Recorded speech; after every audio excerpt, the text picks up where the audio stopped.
오늘 우리에게 주신 하나님의 말씀은 신약성경 히브리서 12장 2절 말씀입니다. 히브리서 12장 2절 말씀입니다.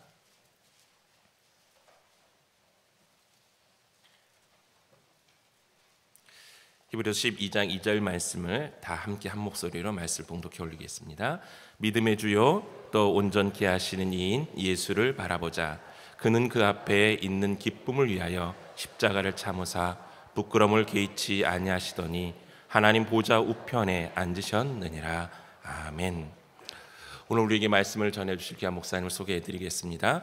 기독교 한국침례회 국내 선교회 회장으로 섬기고 계신 유지영 목사님이십니다. 목사님 나오셔서 동행이라는 제목으로 말씀 증거해 주실 때 큰 은혜가 있으시기를 바랍니다. 나오실 때 박수로 환영하겠습니다.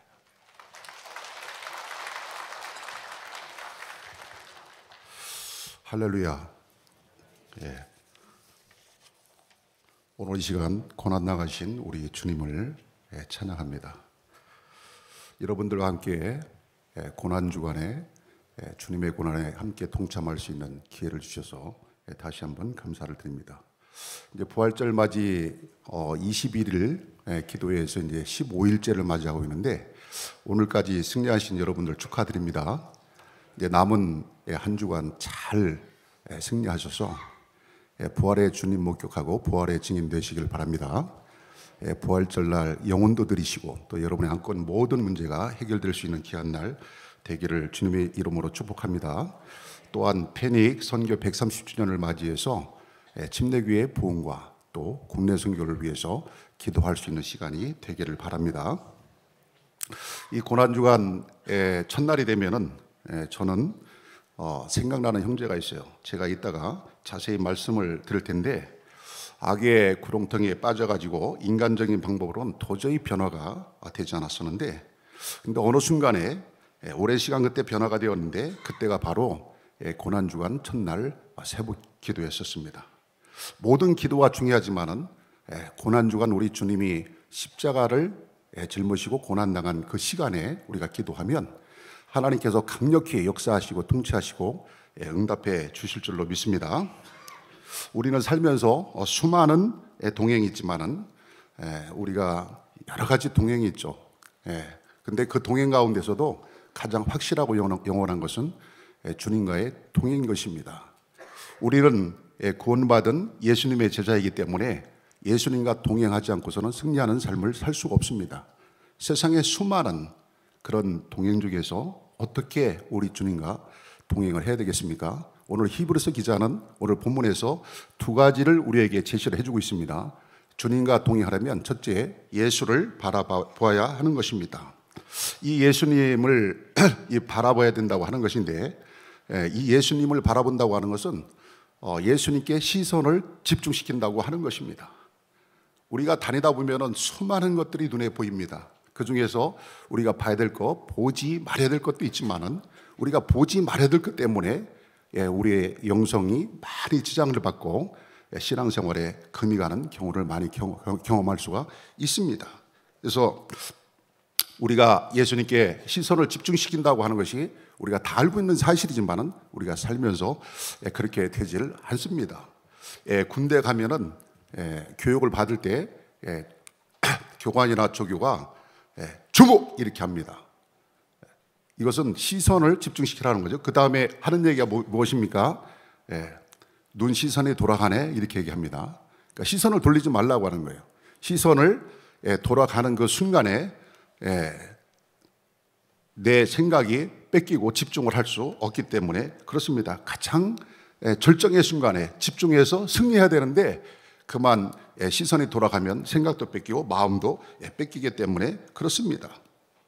우리가 집중하지 못하면 우리가 한눈을 팔게 됩니다. 한눈을 팔게 되면 우리가 실족할 수가 있습니다. 그래서 오늘 예수를 바라보자고 하는 것은 우리 삶에 있어서 신앙의 경주를 해야 되는데 예수가 목표가 되는 거예요. 세상의 그 어느 명예나 부나 이 권력도 우리의 목표가 될 수가 없다고 하는 것입니다. 여러분들 이 거북이와 토끼의 그 경기를 여러분들 알고 계시죠? 누가 이겼습니까? 거북이가 이겼죠, 그죠? 거북이가 어떻게 해서 이겼습니까? 큰 차이 때문에 이겼어요. 바라보는 시선의 차이 때문에 이겼습니다. 그 차이가 무엇이었습니까? 토끼는 거북이를 보았지만 거북이는 목표, 꼬린점을 보았기 때문에 이길 수가 있었습니다. 만약에 이 거북이가 말입니다, 목표를 보지 않고 토끼를 봤다면 어떻게 했을 거예요? 아마 열등의식에 사로잡혀가지고 실망하고 자살하고 낭망하고 심지어 심했으면 우울증까지 걸려가지고 자살을 시도했을지도 모릅니다. 예. 근데 거북이는 환경을 바라보지 않고 목표를 봤기 때문에 승리할 수가 있었어요. 우리 신앙생활도 마찬가지입니다. 우리가 신앙을 경주하면서 환경을 바라보면 우리가 넘어질 수밖에 없어요. 하지만은 예수만 바라보고 어떤 일이 있어도 예수만 바라보고 예수가 목표가 된다고 하면 우리는 승리할 수 있다고 하는 것입니다. 그래서 오늘 이 부활절 맞이도 부활절날 부활의 예수를 우리가 목표로 삼아서 오늘 15일째까지 우리가 성령님과 동행하고 오는 것입니다. 근데 만약에 우리가 신앙을 경주하다가 한눈을 팔면 어떻게 할 것인가요? 악한 마귀가 기다렸다가 우리를 갖다가 무너뜨린다고 하는 것입니다. 아까 제가 기억나는 그 형제가 어떤 형제였느냐고 하면 제가 한 일반 목회 담임을 한 15년 하다가 제가 이 아내가 간호장교로 있어가지고 국군 간호장교 교수로 있다가 갑자기 전방에 군병원에 간호과장으로 발령이 나서 주말에도 올 수 없는 상황이었었어요. 전역을 하려고 이렇게 봤더니 또 저는 몰랐는데 또 장기자가 되어서 전역을 할 수 없는 상황이었습니다. 제가 고민하고 기도하던 중에 평소에 제가 흠모하던 사도 바울의 삶을 한번 살아봐야 되겠다 해서 순회 전도자가 되기로 결심하고 군선교에 헌신을 했었어요. 군병원에서 예배를 드리고 그날도 마찬가지로 주일날 예배를 드리고서 제가 한 설교했지만 제 자신이 은혜 받아가지고 강단에 우르고 계속 통성기도 하고 있었는데 한참 기도하다 보니까 이 흐느끼는 소리가 나는 거예요. 돌아보니까 다들 간 줄 알았었는데 한 한우 장병이 고개를 숙이고 울고 있는 것이에요. 울음이 그때가 한참 기다렸다가 대화를 나누기 시작했습니다. 근데 그 형제가 하는 얘기가 정말 기가 막힌 그런 간증이었었어요. 중학교 3학년 때까지 중동부 회장을 하면서 열심히 신앙생활하고 그 신앙을 통해서 큰 기쁨을 얻었던 그 형제였었습니다. 근데 고등학교에 들어가니까 어머니가 교회 권사님이었었는데 너는 대학을 가야 되니까 또 보통 대학이나 명문 대학을 가야 되니까 교회는 안 다녀도 된다 이렇게 말을 하는 거예요. 그 어린 학생은 어쨌든 영문을 몰랐지만은 어머니의 말씀을 거역할 수가 없었어요. 그래서 이 고등학교 열심히 공부해가지고 어머니가 원하는 이 명문대학에 들어갔습니다. 1학년 학교를 다니면서 여느 학생들이 그런 것처럼 아르바이트를 하기 시작을 했어요. 처음에는 편의점부터 시작을 했습니다. 그러면서 그것도 이력이 붙고 이 코스가 또 있죠. 좀 하다가 식당으로 옮겨갔어요. 또 자연스럽게 레스토랑에서 또 하게 됐습니다. 근데 이 친구가 워낙 이게 외모가 잘생기고 또 친절하다 보니까 스카우트를 당했어요. 높은 임금을 주겠다고 하면서 유혹이 왔습니다. 거기는 강남에 있는 그 술집이었어요. 보통 술집이 아니고 여성들만 저녁에 술집이었습니다. 더 이상은 말씀 안 돼 여러분들이 상상을 하시길 바랍니다. 그러면서 처음에는 호기심 반 또 흥미 반 이렇게 갔었는데 이제 가면 갈수록 이게 아니다 이렇게 생각이 들었었어요. 돌이키려고 하더라도 한번 발을 디딘 그곳을 본인의 의지로 빠져나올 수가 없었다라고 하는 것입니다. 그러면서 이 신앙 양심의 가치를 받아가면서 그 생활을 한 1년 동안 이렇게 했었는데 그날도 이렇게 술에 취해가지고 이제 어머니가 뭐 굉장히 반대를 했겠죠. 그러니까 집도 이렇게 나와가지고 혼자 이렇게 생활을 했었는가 봐요. 그래서 이 밤에 자다가 갑자기 새벽에 어느 여인의 통곡 소리가 들리면서 잠을 깼는데 가만히 누워서 이 천정을 바라보니까 이 불이 전등이 깜빡깜빡 그러더래요. 순간 이 형제의 마음속에 지난 1년 동안 삶을 이 판화처럼 쫙 스치고 지나가는데 내 인생이 저렇게 꺼져가는가 하는 이 불안과 이 공포가 와 있었어요. 그러면서도 지금까지 그 수렁을 빠져나올 수 없었기 때문에 그럴 용기가 없었기 때문에 또 그럴 환경이 안 됐기 때문에 못했는데 이건 도저히 안 되겠다 이러다가 내가 이대로 죽고마는구나. 여기에 내 인생이 함몰되고 내 영혼이 피폐해져서 견딜 수가 없구나. 그래서 이 형제는 고민하다가 안 되겠다. 나를 구속시킬 수 있는 환경은 군대밖에 없어. 군대 자원에서 입대를 했던 거였었습니다. 그래서 군생활 온 지 얼마 안 돼가지고 다쳐가지고 이 군병원에 입원했었는데 교회 앞에 바로 병실이 있었어요. 가만히 누워있는데 어디선가 찬양 소리가 들리는 거예요. 자기도 모르게 찬양이 끌려서 교회 나와서 예배를 드리는데 이 말씀을 듣고 찬양을 듣는 순간에 이 심령이 그동안 막혔던 것이 터지기 시작을 했었어요. 막 오해를 하기 시작했었습니다. 내가 지금까지 뭐 했던가. 아무리 엄마가 그랬어도 3학년 때까지는 그 신앙이 참 순수하고 참 열심히 했었는데 돌아오니까 이게 무엇인가 하면서 이 고백을 하는데 정말 깜짝 놀란 것은 그 어머니가 얼마나 고통했겠어요. 명문대학 갔을 때 그 잠시의 기쁨이지 그 기쁨도 사라지기 전에 그 아들이 그런 생활을 한다는 것을 듣고 나서 얼마나 기가 막혔겠습니까? 기도를 안 했겠습니까? 많이 했겠죠. 근데요, 자기가 누워서 그 천장에 꺼지는 불창을 바라볼 때 그 자다가 여인의 통곡 소리가 들려서 깼다고 그랬잖아요. 바로 그 시간에 고난주간 첫날이었는데 어머니가 이 제단 앞에 무릎 꿇고 하나님 앞에 살려달라고, 우리 아들 돌아오게 해달라고, 주님 정말 제가 잘못했습니다. 살고 보니까 대학이 중요한 것이 아닙니다. 내 아들의 영혼이 더 중요하다는 걸 깨달았습니다. 이번 한 번만 구해주시면 두 번 다시는 실패하지 않겠습니다. 참 기가 막히죠. 제가 오늘 첫날에 초청받지 못했으면 이 간증을 하지 못했을 텐데 참 이 우연치고는 하나님의 인도하심이 있는 것 같아요. 사랑하는 여러분, 오늘 주님이 고난당하실 첫날 주님이 4번씩이나 제자들한테 죽을 거라고 강했지만 제자들 참 몰랐어요.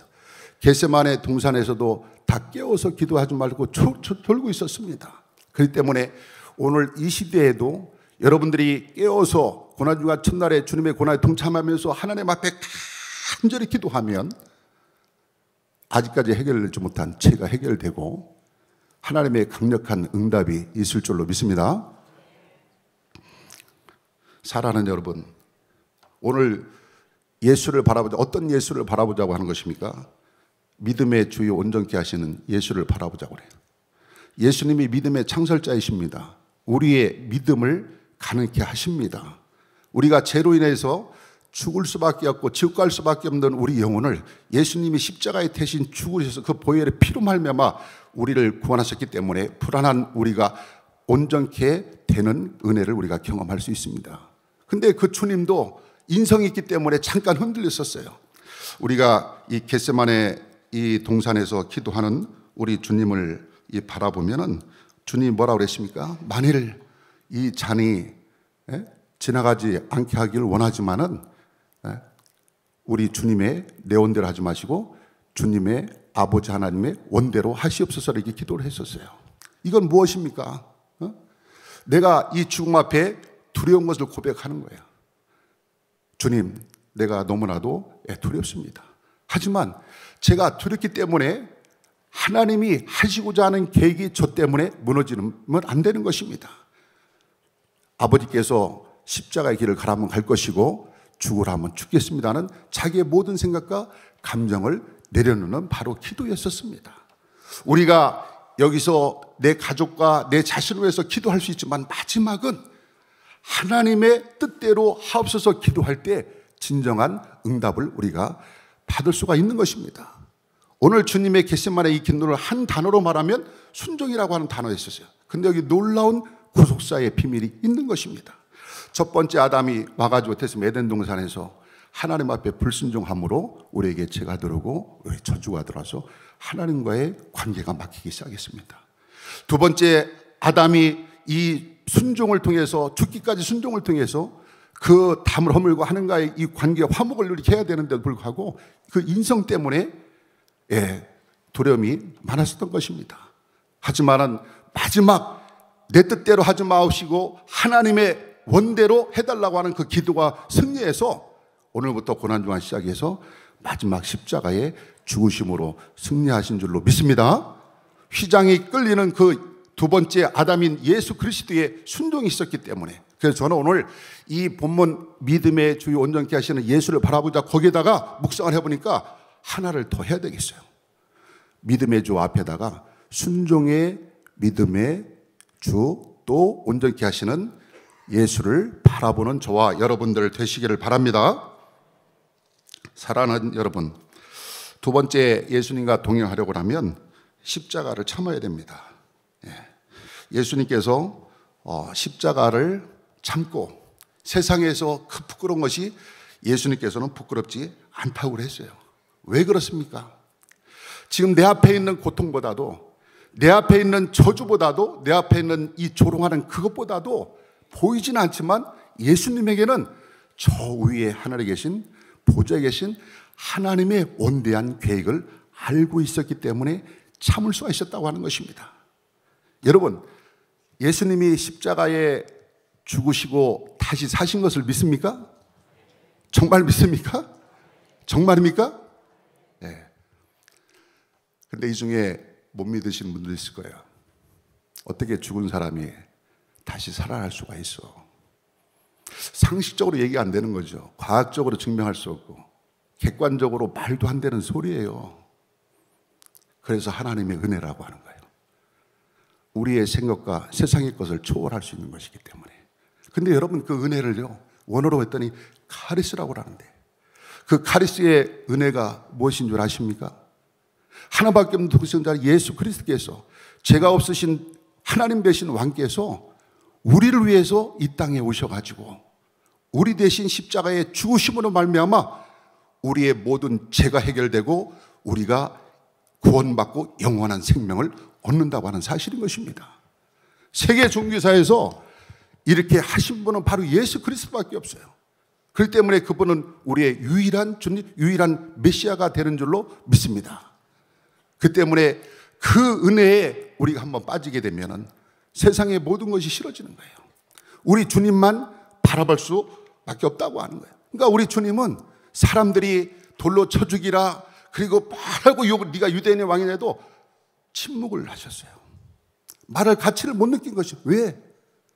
그 앞에 있는 기쁨을 위해서. 그 앞에 있는 기쁨이 무엇입니까? 하나님의 계획에 순종해서 하나님의 계획의 목적을 달성해드리는 것입니다. 지금 십자가에 죽음한 영원한 생명의 죽음의 공포도 두려움도 없앨 수 있는 이 부활이 보상되기 때문에 그렇습니다. 우리에게 고난을 당하고 있지만은 그 앞에 기쁨이 없다면 세상과 다를 것이 무엇이겠습니까? 오늘 어떠한 우리가 고난을 당했다고 하더라도 우리는 그 앞에 있는 하나님이 우리 삶을 인도하시고 계획하시는 그 계획만 우리가 살고 있다고 하면 아무리 손가락질 당해도 우리가 참을 수 있는 거예요. 아무리 조롱받아도 우리가 참을 수 있는 거예요. 우리 주님의 십자가는, 오늘 성경 속에 십자가 있지만은 여러분들의 십자가는 여러분들 삶 속에 있을 거예요. 가족이 될 수도 있습니다. 친구가 될 수도 있습니다. 이웃이 될 수도 있습니다. 혹시라도 믿지 않던 남편 때문에 또 힘들어하는 분들은 할 거예요. 교회 갈 때마다 남편이 가만히 있었으면 좋겠는데, 야, 용서도 못하는 사람이 교회 가서 예배드리면 뭐해? 예수는 원수도 사랑하라고 가르쳤잖냐? 어떻게 성경 중에 그런 성경은 또 잘하는가 모르겠어요. 제가 그런 상담을 좀 자주 받습니다. 그럼 어떻게 해야 돼요? 싸우라고 해야 돼요? 침묵해야죠. 왜? 너는 뭐 이렇게 잘났다 교회도 안 다니면서 그래? 이렇게 시작하면 어떡합니까? 부부관계도 깨지고 주님과의 관계도 깨지는 거야. 근데 우리는 어떻게 합니까? 그걸 참고 침묵하면서 우리가 교회에 나와야 되는 거야. 근데 절망 속에 나오지 말라는 거죠. 오늘 말씀대로 우리 예수님이 그 앞에 있는 기쁨을 위해서 십자가의 고통을 참으신 것처럼, 그래, 불쌍하다, 영혼아, 그래도 당신이 내가 오늘 이 침묵하고 교회 가서 예배 드리는 것 때문에 언젠가 구원받게 될 거야. 나를 핍박하는 사람들을요, 상대로 보면은 우리의 분노의 감정이 사라지잖아. 근데 불쌍한 영혼을 보면 우리가 참을 수 있어요. 도소경이 지나가는데 도소경이 어떻게 기도했습니까? 다윗의 자손 예수여 우리의 눈을 뜨게 해주세요. 우리를 고쳐주세요. 그렇게 기도했습니까? 우리를 불쌍히 여겨 주시겠어요. 거기에는 단순한 육신의 치유만 들어가는 게 아니라 내 영혼까지 보내서 내 삶의 모든 것을 해결해 달라고 하는 총체적인 요청이었다고 하는 것입니다.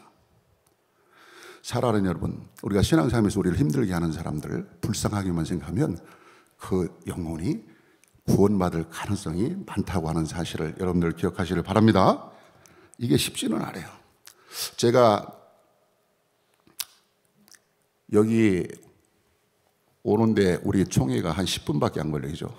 근데 제가 45개월이 걸렸습니다. 제가 2015년도 7월 1일 날 이렇게 부임을 했는데요. 많이 힘들었어요. 설명할 수 없을 만큼 이 선교단체를 운영하면서 너무나도 많이 힘들었어요. 사람들의 의견이 다 다르고 또 조금만 뭐 하면 공격을 당하고, 그래서 어느 순간에 그랬어요. 야, 내가 이럴 줄 알았으면 여기를 왜 왔는가? 군성교는 뭐 이름도 없고 빛도 없고 공로도 무명용사지만은 근데 거긴 차이함이 있고 보람이 있었는데, 여기서는 침식날 첫날만 좋았던 것 같고 너무 막 힘들었던 거예요. 근데 어느 날 고난 당하신 주님을 바라보면서 펑 한 대 얻어맞은 기분이었어요. 아니, 나의 고통이 주님의 고통에 비할 바는 없지만은 내가 주님의 가신 고통의 길을 조금이라도 내가 흉내를 내고 있구나 하는 마음속에 엄청난 위로와 격려가 되었습니다. 그때부터 내가 주의를 하면서 스트레스를 받아도 이것은 그냥 십자가의 고통, 참아야 될 고통, 침묵해야 될 고통, 이 고독을 누가 알아주지 않더라도 우리 주님은 나를 바라보시고 나의 목표는 예수고 예수만 바라봐야 되니까 내가 감당할 수가 있어. 하루에 잠을 3시간씩 밖에 못 자는데 우리가 의학적으로 보면은 굉장히 안 좋죠, 그죠? 근데도 그런 믿음을 가지고 가니까 끄떡없이 오늘 이 시간도 달려온 줄로 믿습니다. 그래서 이 사도 바울이 왜 고난이 유익이라고 했다는 것을 제가 이 국내 선교회장을 하면서 체득할 수가 있었어요. 바울이 이것 때문에 그렇게 표현을 했구나. 그런 믿음을 가지면 고난당하는 것도 기쁨이 될 수가 있구나. 이제부터 열심히 흉내내지 말고 주님 따라가야지. 아멘. 사랑하는 여러분, 예수님이 십자가를 참으시고 죽으시고 사신 그 이유가 무엇이겠습니까? 예수님이 십자가에 우리를 위해서 죽으시고 또 부활하셔서 영원히 우리한테 생명을 주셨다. 이것이 뭐예요? 한마디로 말해서 복음 아닙니까? 내가 십자가에 죽고 부활했을 때 우리 후대의 믿음의 후배들은 나의 이 사건을 갖다가 어떻게 합니까? 땅끝까지 이뤄서 증인해서 전파하라고 한 것이 아닙니까? 아멘? 오늘 예수님의 이 십자가의 사건은 말입니다. 예수님이 마태복음 28장 19절 20절에서 너희는 가서 모든 민족으로 제자를 삼아 아버지 아들과 성령의 이름으로 침례를 주고 내게 분반 모든 것을 가르쳐 지키게 할지어다. 내가 세상 끝날까지 너희와 항상 함께 있으라. 이 말씀이 성취된 줄로 믿으시길 바랍니다. 사랑하는 여러분, 이 복음 전파는 열방과 민족을 향하고 있습니다. 열방을 우리가 해외 선교라고 하고 민족을 우리가 국내 선교라고 하는데, 이 아시아 미래연구소에 이 발표가 몇 년 전에 있었는데 한국 교회는 위기다라고 하는 이 진단인 것입니다. 그 시선을 3가지로 봤는데, 숫자로 보는 시선은 뭐냐고 하면 2005년부터 2015년까지는 매년 1%씩 기독교 인구가 하락하고 있다고 하는 거예요. 근데 15년부터 지금까지 4년 동안은 매년 17% 정도 이 강화를 하고 있다고 하는 것입니다. 그리고 인구 변화의 급격한 변화에서 어떻게 합니까? 저출산, 그리고 고령화, 그리고 결혼을 늦게 하다 보니까 이제는 다음 세대가 뭐 이렇게 다음 세대가 없는 게 문제가 아니고 아예 그냥 싹이 없어질 경우가 많아요. 지금 기독교 연합회에서는 어떻게 합니까? 이 아기 낳기 운동을 하고 결혼 빨리 운동을 하자고 하는 것을 지금 운동을 하고 있고, 또 정부에 이렇게 정책을 다 요청을 하고 있는 것입니다. 또 하나 이 시선은 뭐냐면 영성을 보는 시선인 것입니다. 한국의 이 영적인 타락이 이어지는데 거기다 과학과 또 인공지능이 발달해가지고서 어떻게 합니까? 이 변화의 시선, 이 속도의 시선이 한국 이 교회가 이 변하는 시대를 도저히 따라잡을 수 없기 때문에 위기라고 하는 것입니다. 미국의 신학자인 랄리 케이스는 서구 사회에서의 기독교 종말이라고 하는 책에서 서구 교회의 흐름에 대해서 분석을 했었어요. 두 가지인데 하나는 소멸입니다. 이건 뭡니까? 뿌리가 뽑혔다는 얘기거든요. 교회가 아무리 노력해도 소용없다. 교회가 아무리 갱신하고 교회가 아무리 자정 노력을 하더라도 개혁해도 이미 교회는 끝났다고 하는 거예요. 또 하나는 세속화인 것입니다. 무신론이 판이 치고 성장주의가 판치고 물질주의가 판을 치고 이렇게 해서 이 교회의 형태는 있지만은 교회의 본질이 없다고 하는 거예요. 이 미래학자들, 이 전문가들이 한국 교회도 이런 흐름 속에 가고 있는 추세라고 하는 것입니다. 여기서 어떻습니까? 우리가 이단 대책 보고도 필요한 것입니다. 이 미래학자들이 몇 년 전부터 계속 세미나를 통해서 한국 교회에 지침을 주고 경고하고 있습니다. 앞으로 20년 동안 이거 대비하지 못하면 한국 교회 70%가 이슬람에 잠식당할 거라고 하는 것입니다.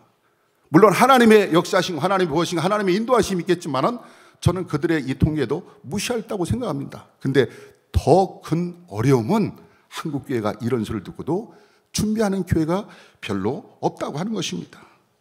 사랑하는 여러분들이요, 오늘 이 한국이 성령이 강하게 역사한 이 부흥의 나라라고 하지만은 저는 이제 거꾸로 이 한국도 이 선교의 역대상국이라고 저는 생각을 합니다.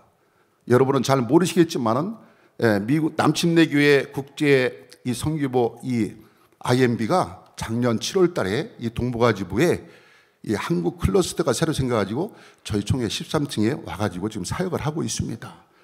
2000년도 초에 떠나갔던 70여 분의 이 선교사님들이 이 나라는 이제는 됐다고 하고 떠나갔는데 다시 리메이크하러 온 거예요. 그런 실정인 것입니다. 큰 교회 빼놓고 그 이면에 있는 이 교회들은 너무나도 어려운 겁니다. 우리 교단도 정확한 통계는 나와 있지만 우리 국내 선교에서 이렇게 한번 조사를 해보니까 3,500개 교회 정도 된다고 하는데요, 미자리 교회가 70%가 넘습니다. 큰 교회들은 20개 교회도 안 돼요.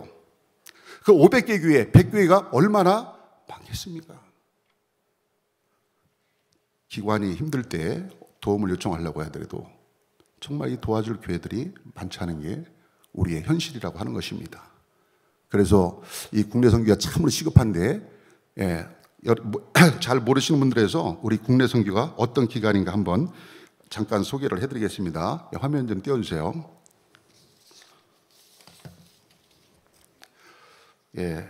한국 침례교회 부흥을 비전으로 하고 있는 국내 선교회인 겁니다. 다음, 거기 보면은 기본 사역을 소개하면 국내 선교회는 1970년도에 미국의 남침리계 선교사님들에 의해서 설립이 되었습니다. 그리고 이 여의도 교회보다 2살이 더 많죠, 그죠? 72년도에 여기 창립된 걸로 알고 있는데, 그래서 우리는 크게 두 가지입니다. 기금 사역과 선교 사역을 하는데 어린교회 기금을 지원해주고 또 선교비를 지원해주는 사역을 하고 있습니다. 선교 사역은 미자립교회, 개척교회, 농어촌교회를 우리가 지원하고 있고요.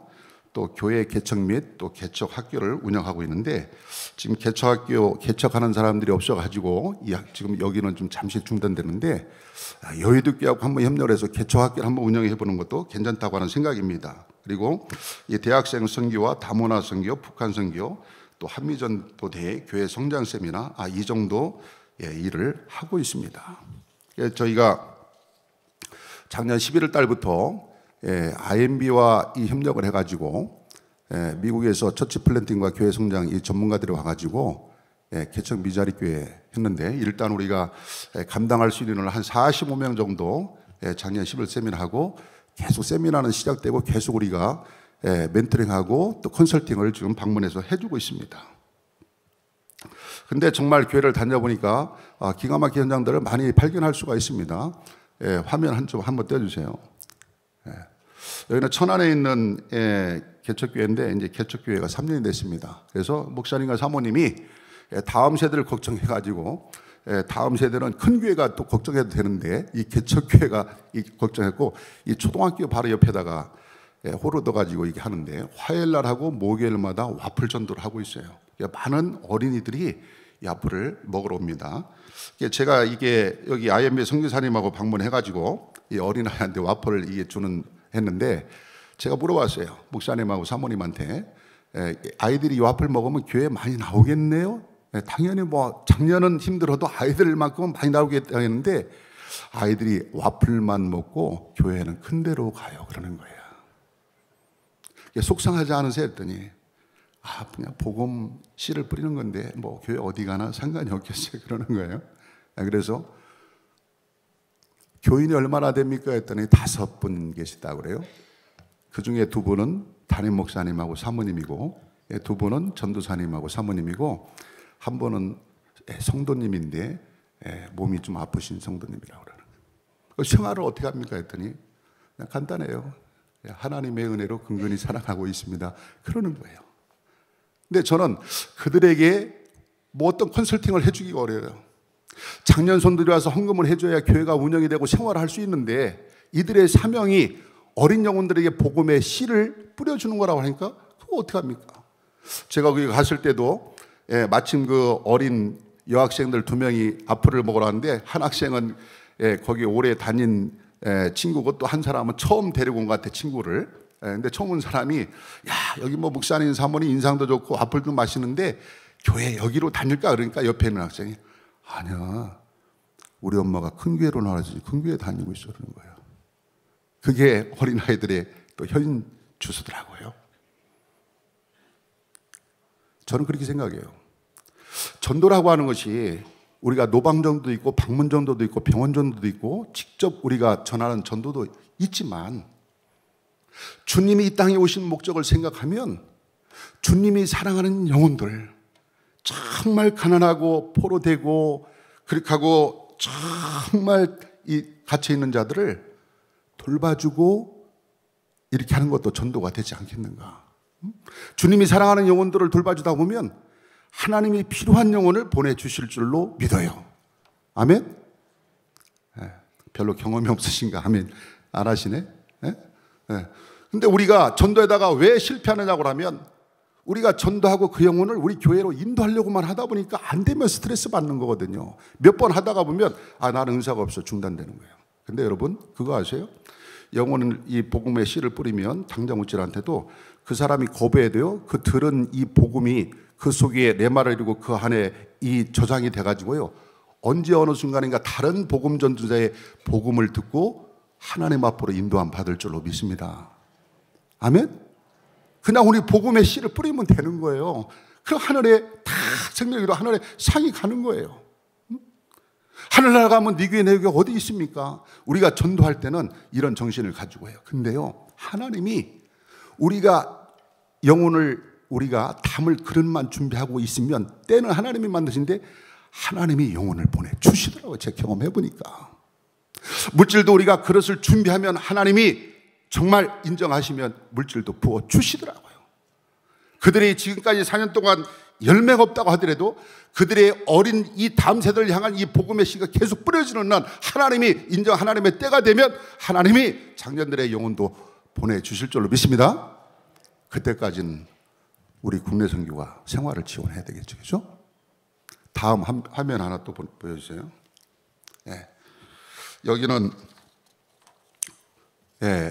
그 여러분들 잘 아시다시피 그 천안에 있는 그 뿌리교회예요. 그 가까운 교회인데 3년 전에 저희들이 추천해갖고 여의도교회에서 지원한 교회입니다.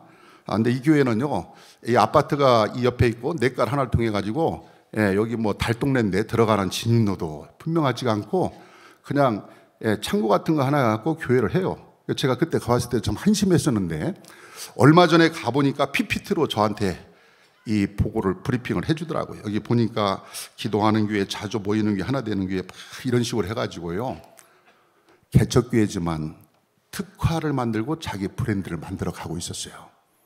아까 저랑 같이 갔던 그 선교사님이 강의할 때 개척교회가 개척하고 힘들어하는 이유 몇 가지 중에 하나가 바로 교회 위치였습니다. 그래서 이 교회 비용 저렴한 것만 생각하지 말고 교회가 될 수 있는 곳에 위치했는데 그 선교사님 말이 무색할 정도로 아주 잘하고 있었어요. 식당도 산속에 있어도 맛있다면 찾아오듯이 이 뿌리교회는 이 특화된 교회 브랜드 말을 창출하니까 사람들이 찾아오는 거예요. 개척교회지만 금요철화를 하겠다. 금요철화 맨날 한다고 그러면 사람들 오겠습니까? 셋째 주 금요일 날 일주일에 한 번만 하고 또 금요철화를 하고 달무지 뭐 사람들에게 호감을 갈 수 있는, 사랑하는 여러분, 그 목사님의 노력도 있지만은 또 이 국내 선교와 또 여의도교회 지원이 있었기 때문에 이 교회가 성장된 줄로 믿습니다. 사랑하는 여러분들이요, 제가 드리고 싶은 말은 이 국내 선교의 중요성이라고 하는 것입니다. 제가 군사역을 할 때 10년 전만 해도요, 아까 같은 형제들이 많았어요.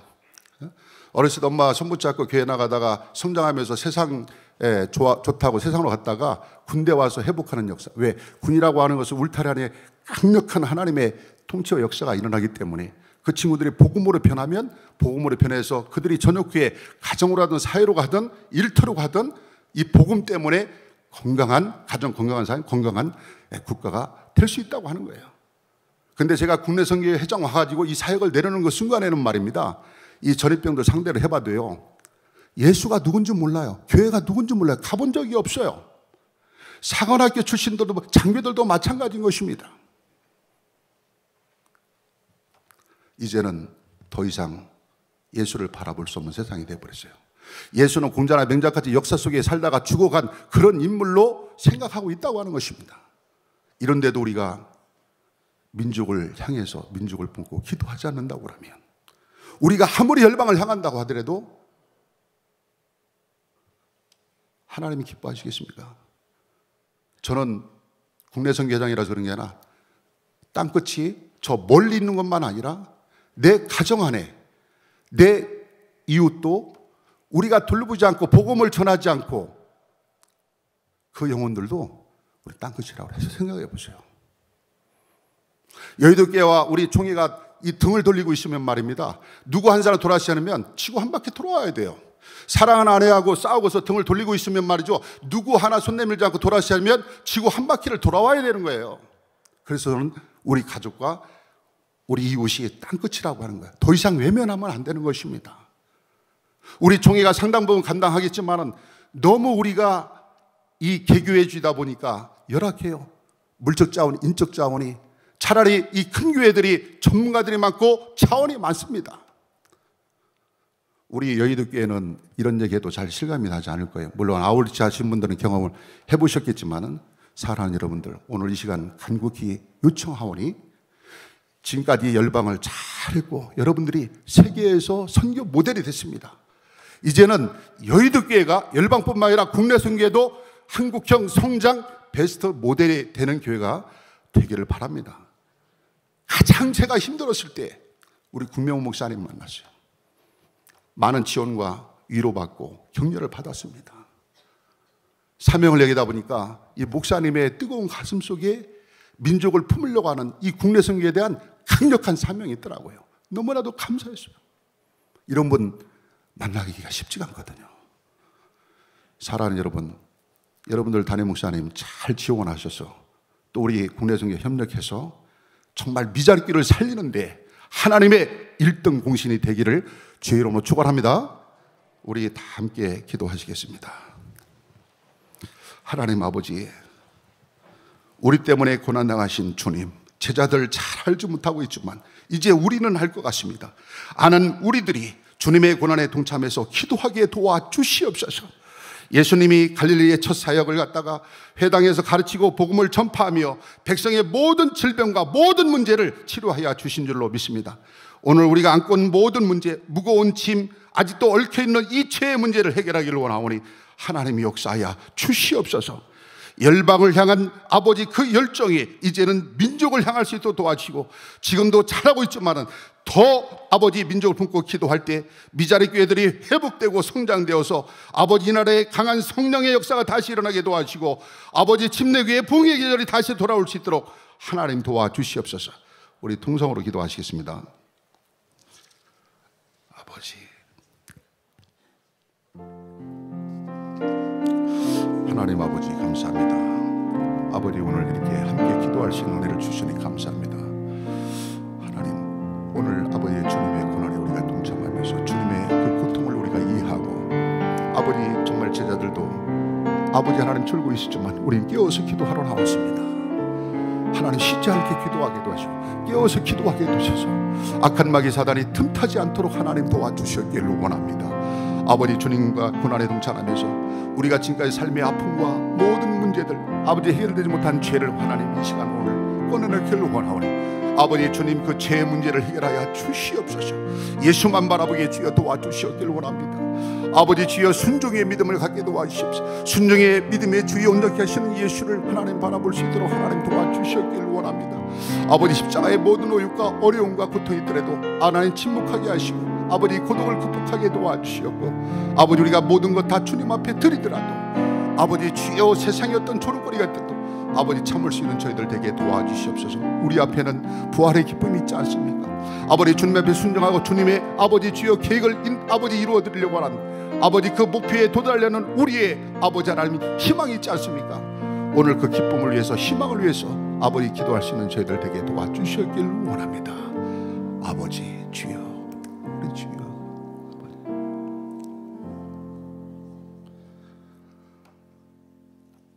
하나님, 아직도 내려놓지 못한 무거운 짐이 있습니까? 아직도 얽혀있는 죄가 있습니까? 오늘 이 시간 우리가 고백하오니, 주님 앞에 다 내려오니 주님의 십자가의 보혈의 피로 다 해결해 주시고 다 치료해 주시고 응답해 주시어서 낙오된 신앙의 경주생활에 다시 한번 달려갈 수 있는 저희들 되게 하나님 도와주시옵소서.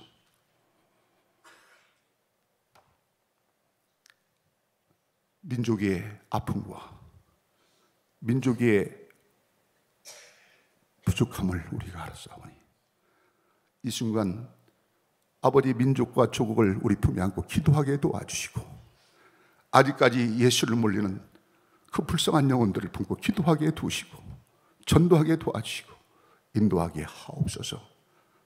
하나님의 사명을 가지고 교회를 개척하고 열심히 하고 있지만 너무 힘든 가운데 있는 개척교회, 미자립교회, 농어촌교회들 하나님 기억하시고 하나님 그들을 하나님 회복시켜 주시옵소서. 세파 때문에 사명이 꺼지지 않도록 도와주시고 우리가 충북기도함으로 보탤 수 있도록 하나님 도와주시옵기를 원합니다.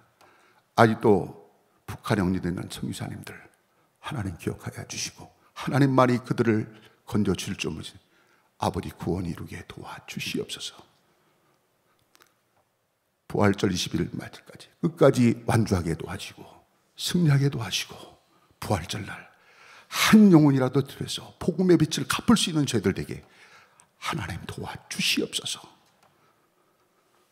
이제는 우리 주 예수 그리스도의 그 신은혜와 하나님의 극진하신 사랑하심과 성령님의 감화 감동 내리에 충만하심이 여기 모여있는 무리들을 위해와 가정 위에 일터 위에 재단 위에 지금부터 영원토록 함께하여 주셨기를 간절히 축원하옵나이다.